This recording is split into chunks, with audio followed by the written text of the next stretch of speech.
ርኔት ዓለም ስትዘዋወር አይንህን ከፍተህ ንቁሁን ዘመድ የማታውቀው ሊንክ ከቶ እንዳትነካ የፓስወርድህ ሚስጥር እንዳይወጣብህ ገንዘብህን በስተርጅና እንዳትሰጥ እነዚህ ሌቦች እጅግ ተጠንቀቃቸው። ተጠንቀቅ ተጠንቀቅ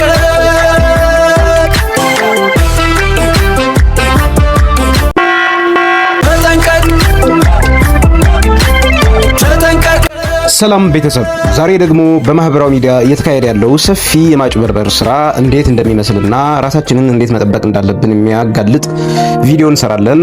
አብራችሁኝ ትሆኑ ዘንድ እጋብዛችኋለሁ። በማህበራዊ ሚዲያ በተለይ ደግሞ በፌስቡክ የተለያዩ ማስታወቂያዎችን እንመለከታለን። ሰራተኞች እየቀጠርን ነው፣ ስልክና ኢንተርኔት ብቻ ተጠቅማችሁ በቤታችሁ ሆናችሁ መስራት ትችላላችሁ፣ ሚሸጥ ዕቃ አለን እና ሌሎችም ብዙ ማስታወቂያዎችን እንመለከታለን። ዛሬ በኢንተርኔትና ስልክ ብቻ ተጠቅማችሁ በቤታችሁ ሆናችሁ ስራ መስራት ትችላላችሁና የሚሸጥ ዕቃ አለን ብለው የሚለጥፉትን ነገር ስለነዚህ ነገር ትንሽ እንላለን። እንቀጥል። አብዛኛውን ጊዜ በፌስቡክ የሚደረጉ የማስተዋወቅ ስራዎች ሙሉ በሙሉ በሚባል ደረጃ ፌክ ወይም ውሸት ናቸው። ለምሳሌ ስልክና ኢንተርኔት ብቻ ተጠቅማችሁ በቤታችሁ ሆናችሁ ቢዝነስ መስራት ትችላላችሁ የሚለው ማስታወቂያ እንመለከት።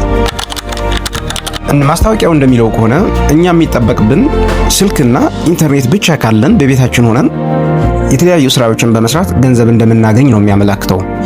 ይሁን እንጂ እነሱ እንደሚሉን ሳይሆን መጀመሪያ ይህንን ማስታወቂያ የሚያደርጉት የእኛን አቴንሽን ወይም ትኩረት ለመሳብና ከዛ ቀጥሎ እነሱን ተከትለን እነሱ በሚሰጡን ሊንክ ወይም አድሬስ ተጭነን እነሱ በሚፈልጉት የማህበራዊ ሚዲያ ወይም የማህበራዊ መገናኛ ዘዴ ፌስቡክ ሊሆን ይችላል፣ ቴሌግራም ሊሆን ይችላል፣ ዋትስአፕ ሊሆን ይችላል፣ ወይም ሌላ የተመቻቸውን ፕላትፎርም መርጠው ነው የሚወስዱን። እዛ ከወሰዱን በኋላ ምንድነው የሚሉን? ስለ ስራው ማብራሪያ ከመስጠታችን በፊት ስላንተ ማወቅ እንፈልጋለን፣ ለስራው ብቁ መሆንህን አለመሆንህን ለማረጋገጥ የሚለው ነገር ነው የሚናገሩን። አሁን እዚህ ላይ የሚጠይቁን ብዙ ኢንፎርሜሽኖች አሉ። ከእድሜ ጀምሮ የስራ ሁኔታ፣ የትምህርት ደረጃ፣ የትዳርና ሌላ ጉዳዮችም ሊጠይቁን ይችላሉ። ይህን የሚያደርጉበት ምክንያት የኛን የፋይናንስ አቅም ምን ያህል ደካማና ጠንካራ መሆኑ ወይም የኛ የፋይናንስ ደረጃ ምን ላይ እንደሆነ ለማወቅና ከኛ ምን ያህል ገንዘብ ማግኘት እንደሚችሉ ማወቅ ለነሱ ቅድመ ሁኔታ ነው። የኛን የፋይናንስ ሁኔታ ወይም የገንዘብ ያለን ሀብት ደረጃ ለማወቅ ማለት ነው። ገንዘብ ሊኖርና ላይኖረን እንደሚችል ካረጋገጡ በኋላ ካለን ይቀጥላሉ፣ ከሌለን ያው እዛው ነው ጨዋታው የሚቋጩት።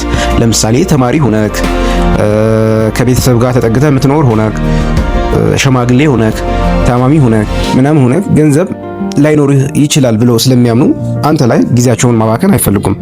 ስለዚህ እዛው ያበቃል ጨዋታው ማለት ነው። ተጠንቀቅ ያለህ መስሎ ከተሰማቸው አንተ በምትሰጣቸው ኢንፎርሜሽን ግን ወደሚቀጥለው ስቴፖች ይመሩሃል። ይህንን ካለፍክ በኋላ የተለያዩ የራሳቸው ያዘጋጁትን ፌክ ፕላትፎርሞችን ዌብሳይትን ጨምሮ ሊንክ ይሰጡና እዚህ ገብተህ የስራ አካውንት ወይም ደግሞ ወርክ አካውንት ብለን የምንጠራው አክቲቭ አድርገው ተመዝገብ ብለው ህጋዊ የሚያስመስል አሰራርን ተከትለው ሁሉም ነገር እንድትሞላ ያደርጉሃል። እዚህ የሚያደርጉት ምክንያት አንደኛ ነገር አንተ ትክክል ነው ብለህ እንድታምን፣ ሁለተኛ ለነሱ ብዙ ሰዎችን ስካም ስለሚያደርጉ ወይም ስለሚያጭበረብሩ አንዱን ከሌላው ለመለየት ለእያንዳንዱ የተለያዩ ኮዲንግና ምልክቶችን ሰጥተው ራሳቸውን መዝግበው እንዲይዙ እንዲመቻቸው ነው። ለምሳሌ ስልክን ሴፍ ታደርገዋለህ። ማስረሻ የሚል ስልክ ካለ ማስረሻው አንደኛው ማስረሻ ከሌላኛው ማስረሻ የምትለይበት የራስን መንገድ አለ አይደለ? ስልክ ላይ ሴፍ ስታደርግ እነሱ ያንተን ኢንፎርሜሽን ከእያንዳንዱ ከሌላው ሰው ለመለየት የሚጠቀምበት መንገድ ነው። ቀጥለው ይህንን ካደረጉ በኋላ ሁሉም ነገር በአንድ አካውንት ላይ አይጸናም ወይም በአንድ አካውንት ላይ አይጨረስም። አንደኛው ኢንትሮዳክሽን መግቢያ ካስተዋወቀ በኋላ ሌላኛው ስለ አካውንት መክፈት፣ ሌላኛው ደግሞ እንዴት ነው አካውንትን መስራት የሚችለው ምናምን የሚለው ነገር ገንዘብ እንድታስገባላቸው የሚመራ ምናምን ብዙ ሰዎች ብቻ አንዱን እየተቀባበሉ ወደ ወጥመዳቸውን የሚያስገቡ። ለምንድን ነው እንደዛ የሚያደርጉት ካልን ሁለት ምክንያቶች ሊኖሩ ይችላሉ። አንደኛው ነው ትኩረት ለመሳብ ወይም ለመስበር ኮንሰንትሬትድ ሆነክ ፎከስ እንዳታረግ ሊያደርጉ ስለሚፈልግ ነው። ሁለተኛው አንዱን የገባልህን ቃል ወይም አንዱን ያለህን ቃል ሌላኛው ላያከብር ሲፈልግ እኔ ስለዛ ነገር የማውቀው ነገር የለም ይሄኛው ነገር ታደርግ እንደሆነ አድርግ ካልሆነ ምናምን እያለ አንተ ላይ ፕሬሸር ለመፍጠር ነው ወይም ተጽዕኖ ለመፍጠር የሚጠቀሙበት መንገድ ነው። ለምሳሌ መጀመሪያ ስልክና ኢንተርኔት ብቻ ካለህ የሚለውን ነገር የመጀመሪያው ሰው ካስተዋወቀህ በኋላ ሌላኛው ያቺ ስልክና ኢንተርኔት የምትለውን ነገር ወደ ኢንተርኔትና የአካውንት አክቲቭ ማድረጊያ ትንሽ ገንዘብ የሚለው ነገር ትጨምራለች። ቀጥሎ ይህንን ነገር ካርክ በኋላ ሌላኛው ደግሞ አሁን አካውንትን አክቲቭ አድርገዋል። ስራውን ለመስራት ግን ለምሳሌ እቃዎችን ኦርደር ለማድረግ ሊሆን ይችላል። እቃዎችን ደረጃቸውን ከፍ ለማድረግ ወይም ደግሞ ሬት ለማድረግ ሊሆን ይችላል። እነሱ በሚሰሩት ፌክ ፕላትፎርም ባይ ዘ ወይ ይህንን አሰራር አለ። ኦሪጂናል የሆኑ ወይም ትክክለኛ የሆኑ እውነተኛ የሆኑ የሬቲንግ አፖች የኦርደሪንግ አፕ አሉ ማለት ትዕዛዝ የምትሰጥባቸው አፖች አሉ በትክክል የሚሰሩ እና አሊ ኤክስፕረስ እና አሊባባ ምናምን። አሁን እነዚህ ፌክ ናቸው። የአሰራራቸውን እንደነሱ አስመስለው ግን ደግሞ ፌክ የሆኑ በራሳቸው የሚተዳደሩ እያንዳንዱን የምታደርገው እንቅስቃሴ በስልክ ላይ የምታደርገው እንቅስቃሴ እነሱ ከጀርባ ሆኖ የሚከታተሉት የራሳቸው ፌክ ፕላትፎርም ነው እና ይህንን ፕላትፎርም ሬት እንድታደርግ ብለው ይህንን ነገር ለመስራት ይህንን ስራ ለመጨረስ ወይም ለመጀመር ይህን ያህል ያስፈልጋል ብሎ ይቀጥላል። ሌላኛው ይቀጥላል ማለት ነው። ስለዚህ እንዴት ነው ስልክና ኢንተርኔት ብቻ ያላችሁኝ ብለ ሌላኛው በኋላ ለመጣው መውቀሳችን እሱ አላለህማ ሌላው ሰው እንዳለህ ነው አንተ የምትረዳው። አዲስ ሰው ላይ የመጣ ሰው ደግሞ ክሪቲክ ለማቅረብ አንተ አትደፍርም ወይም ትክክል ሆኖ አይሰማህም ሌላኛው ሰው እንዳለ ስለምታምን ማለት ነው። ስለዚህ ይሄኛው ሁለተኛው ዘዴያቸው ነው። አንተ ላይ ጥኖ ለማሳደር የሚጠቀሙት መንገድ ነው ማለት ነው። ይህንን ካደረጉ በኋላ ብቻ በባሌም በቦሌም አንተ ወጥመዳቸው ውስጥ ኦልሬዲ አንዴ ገብተሃል ማለት ነው። እነሱ ጋር ዲፖዚት ማድረግ ከጀመርክ የሚገርመው ነገር ደግሞ ዲፖዚት የምታደርገው ወደ ንግድ ባንክ ወይም በኢትዮጵያ ውስጥ የሚንቀሳቀሱ ባንኮች ሂሳብ ነው። በጣም ግርምት የፈጠረብኝ ነገር በኢትዮጵያ ሆኖ በስማቸው አካውንት ከፍተው ምናምን መንቀሳቀሳቸው ራሱ በጣም የሕግ ክትትል ላላ ያለ መሆኑን ያመለክታል። ሁለተኛ ይህንን ያጋጠማቸው ሰዎች ደግሞ ሪፖርት አያደርጉም ማለት ነው ብዬ ነው የማምነው። ቢያደርጉ ኑሮ ኦልሬዲ በሺዎች የሚገመቱ ሰዎች ናቸው እስከሚደረጉ። ስለዚህ ከሺዎች የሚበልጡ አካውንቶች ላይኖሩ ይችላሉ ሁሉንም ሪፖርት ቢያደርጉ። ወይም ደግሞ ሪፖርት ተደርጎ ራሱ አክሽን እየወሰዱ አይደለም፣ እርምጃ እየወሰዱ አይደለም ማለት ነው የሚመለከታቸው አካላት። ኤኒዌይስ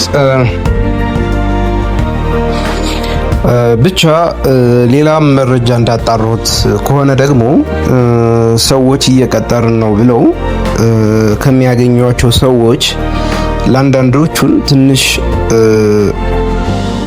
ይሸወዳሉ ብለው ላሰቧቸው ሰዎች አካውንታቸውን ተከራይተው ወይም በኪራይ መልክ ብለው እንደሚቀበሏቸው ነው የሰማሁት።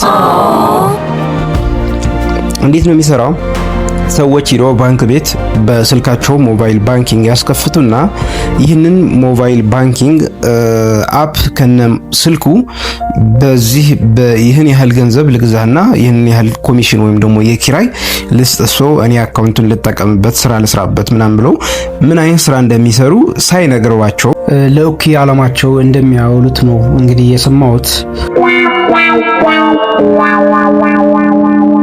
በዚህም ሆኖ በዚያ ስካሙ ወይም ማጭበርበሩ ተጣጥፎ እንደቀጠለ ነው እና ሰዎች ራሳችሁን ከእንደዚህ አይነት የማጭበርበር ነገር እንድትጠነቀቁ አሳስባለሁ።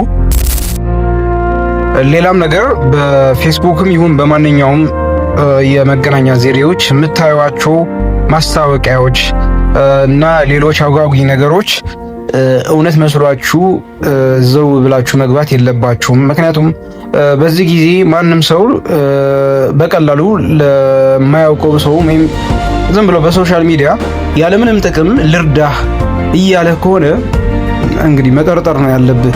ማንም ከባዶ ተነስቶ በነፃ ሊረዳህ የሚችል ሰው በዚህ ዓለም የለም። ካንተ የሚፈልገው ነገር ከሌለ ቢሆን ካንተ የሆነ ነገር ይፈልግና አንተም ትሰጠዋለህ፣ እሱም ይሰጣል። ካልሆነ ግን አንተ ሊያጭበረብርህ የመጣ ነገር ነው የሚሆነው እንጂ ለጽድቅ ብሎ የሚሰራ ሰው አይኖርም በማህበራዊ ሚዲያ። እና ሰዎች እባካችሁ የምታዩትን የምትሰሙትን ነገር ሁሉ ነገር አትመኑ። ማረጋገጥ ይኖርባችኋል፣ ማጣራት ይኖርባችኋል። እያንዳንዱን ነገር ክሮስ ቼክ ማድረግ ግዴታ ነው። በዚህ ጊዜ ሁሉም ያየውና የሰማውን ነገር ማመን መጨረሻው ላይ መቀመቅ ነው የሚከትህ። ይህንን የዛሬው መልእክቴ ነው። ሌላ ጊዜ በሌላ ጉዳይ እንመለሳለን። አመሰግናለሁ።